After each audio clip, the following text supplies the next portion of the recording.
Bonjour, mon nom est Christelle Godbout, pneumologue. Aujourd'hui, je vais vous parler de mon expérience en téléconsultation au temps de la COVID.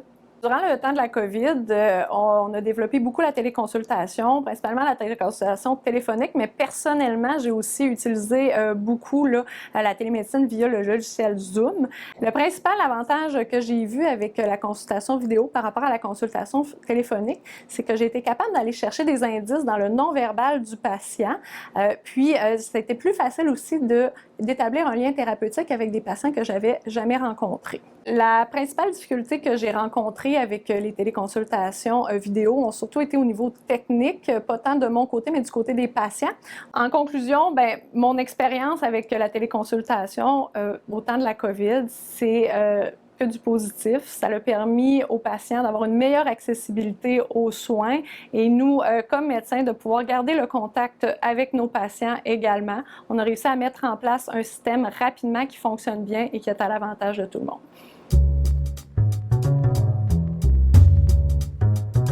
Comment ça va? C'est pas si pire. C'est pas si pire? Oh, j'ai pas beaucoup de souffle, là, mais en général, c'est pas si pire. Depuis qu'on s'est vu et que vous avez été hospitalisé, est-ce que le souffle a empiré? Non, Non, il s'est pas amélioré. non. OK. Quand vous êtes venu ici, là, vous vous souvenez, moi, je vous avais référé parce que vous aviez les jambes enflées, là, puis vous avez peur pour Oui. votre cœur. Puis ce qu'ils ont vu, c'est que c'est vos poumons qui faisaient travailler votre cœur. Hein? Ils vous ont expliqué C'est ça. ça. Puis ils ont changé le masque que vous portiez la nuit, la machine. Oui, c'est ça. OK. Comment ça va avec la nouvelle machine? Ça a l'air d'aller mieux, là. Ça a l'air d'être bien. Ça a l'air d'aller bien. Dormez-vous bien la Oui. nuit? Oui. Numéro un. Numéro un. Puis, je sais que vous avez fait des examens là, pour ça. C'est Dr Mainville qui a les examens en sa possession. C'est elle qui va faire le suivi de votre machine. Là. Fait que, on va regarder. On a baissé la cortisone aussi à la dernière fois qu'on vous a vu. Oui. C'est que là, il n'y a pas eu de détérioration avec ça. Vous ne sentez pas plus essoufflé? Non. Non? Ça fait presque un mois là, que vous avez une cortisone à 30 mg. Oui. Oui.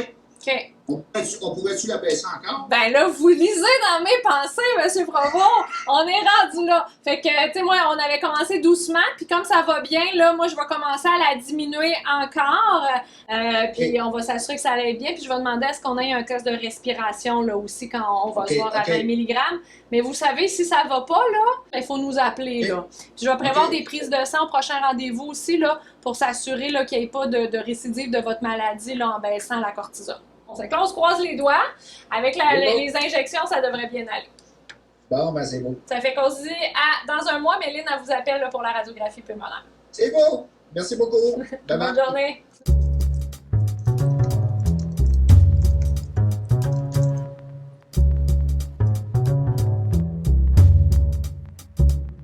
J'ai rejoint plusieurs centaines de patients par télémédecine, au départ par téléphone, mais c'est de la télémédecine quand même. Pour les patients qui étaient loin, c'était parfait. Pour les patients qui avaient peur de venir à l'hôpital se faire contaminer, c'était parfait. Puis moi, j'y crois beaucoup parce que je n'ai pas besoin de l'examen physique dans 95% des patients. Là, ça empêche le patient de perdre sa journée, de perdre du temps pour le stationnement, de venir, de s'exposer, d'être stressé. Quant à l'aspect visuel, quand Zoom est arrivé, c'était un bonheur. À la demande de la famille, d'ailleurs, il y était plusieurs fils et filles un peu partout au Québec et dans le monde. On s'est réunis dans Zoom.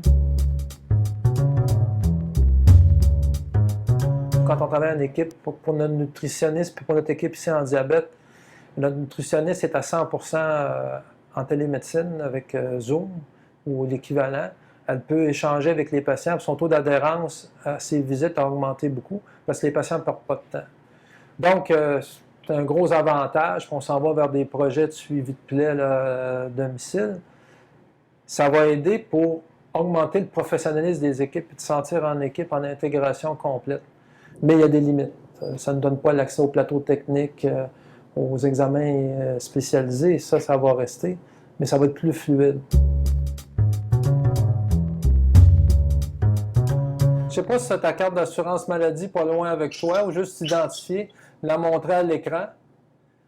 Fait que c'est bien toi, je te connais bien, tu n'as pas trop changé depuis un mois, fait que c'est super. Merci beaucoup. Ton état général va bien? Pas vraiment vu de changement. Ouais. Tu n'as pas de douleur dans la poitrine, aux articulations? Non, pas vraiment. Je vais baisser la cortisone de 20 jusqu'à 10 mg sur une période de 2 mois. Tu ne te sens pas essoufflé du tout quand tu marches? Non. Fait que moi, le but de baisser la cortisone, c'est justement ça. Tu vas perdre les joues que tu as gagnées, parce que je le vois, là, je te reconnais moins. L'acné, est-ce que tu en as moins un petit peu? Est-ce que c'est moins pire? J'en ai moins, mais j'en ai encore. Ça démange-tu encore beaucoup? Ou, Ben, ça démange moins qu'avant, mais tu sais, c'est encore. Ça démange encore. t'en as-tu au visage ou juste sur le tronc? Le visage, c'est ça que j'ai, mettons. Ouais, ben ça c'est de ma faute. Ça, c'est la cortisone qui fait ça. OK. Puis, je vais baisser ta cortisone tranquillement, là, sur une période de 2 mois. On va se donner un rendez-vous téléphonique dans 2 mois à peu près. Parfait. Puis, commencer à faire du sport. Ça, j'ai pas de problème. Parfait. Est-ce que tu as d'autres questions? Non, mais c'était plus ça ma question principale. Je voulais recommencer à faire du sport, je sens que j'ai le droit. Puis je pense que là, on est en bonne voie. La sédimentation est normale, est à 13, puis ta formule sanguine est normale, puis ta protéine C est normale aussi. Check. Félicitations. Tu vas trouver que tu es un petit peu plus essoufflé qu'avant. Ouais. Alors, bon entraînement, bonne journée. Merci.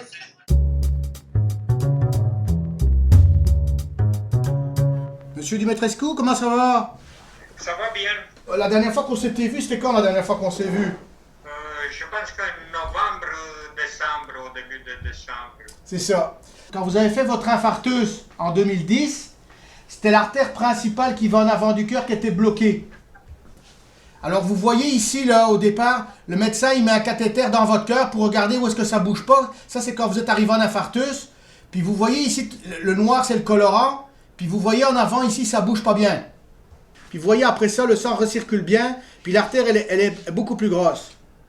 Oui. Ça, c'est ce qu'on a fait en 2010. Donc le médecin, il a mis des tuteurs un peu plus loin pour finalement avoir un super beau résultat. Votre diabète, depuis la dernière fois, est-ce qu'il est toujours bien contrôlé?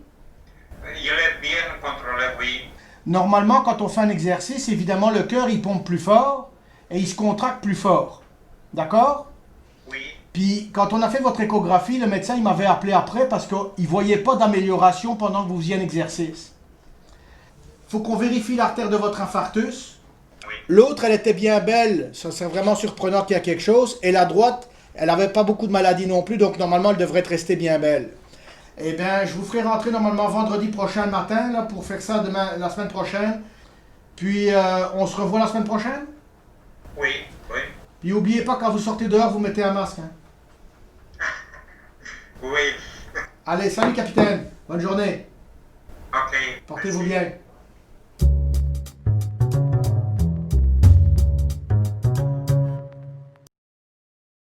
Bonjour, mon nom est François Julien, je suis chirurgien bariatrique ici à l'UCPQ.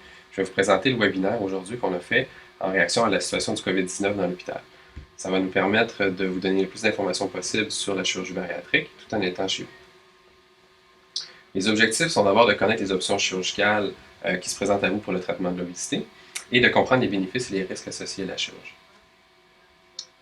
Maintenant, je vais vous montrer qui est candidat à la chirurgie bariatrique. Donc, sur les 25 patients qui sont présents aujourd'hui au webinaire, quelques-uns d'entre vous auront certainement une dérivation biliopancréatique. Si vous regardez le schéma que je vous présente ici, une dérivation biliopancréatique, c'est une chirurgie où on diminue la taille de l'estomac et on change la configuration de l'intestin, ce qui nous permet de créer une malabsorption. En conclusion, la meilleure option sera décidée par vous et par le chirurgien lors de votre rencontre ici à l'UCPQ. Nous sommes donc rendus à la période de questions. J'ai deux questions qui vont un peu dans le même sens ici. On me demande si la chirurgie bariatrique va guérir mon diabète, puis est-ce que tous les types de chirurgie vont régler le diabète. Donc, ce qui est important de savoir, c'est que oui, effectivement, la chirurgie bariatrique peut régler le diabète, guérir le diabète chez une bonne proportion des patients, mais ça va dépendre du type de chirurgie qui sera décidé entre vous et votre chirurgien au moment de la rencontre préopératoire. Ceci met un terme à la période des questions. Vous allez avoir aussi accès au webinaire qui est donné par notre équipe de nutritionnistes ici à l'UCPQ et vous verrez votre chirurgien dans les prochaines semaines en présentiel à l'hôpital.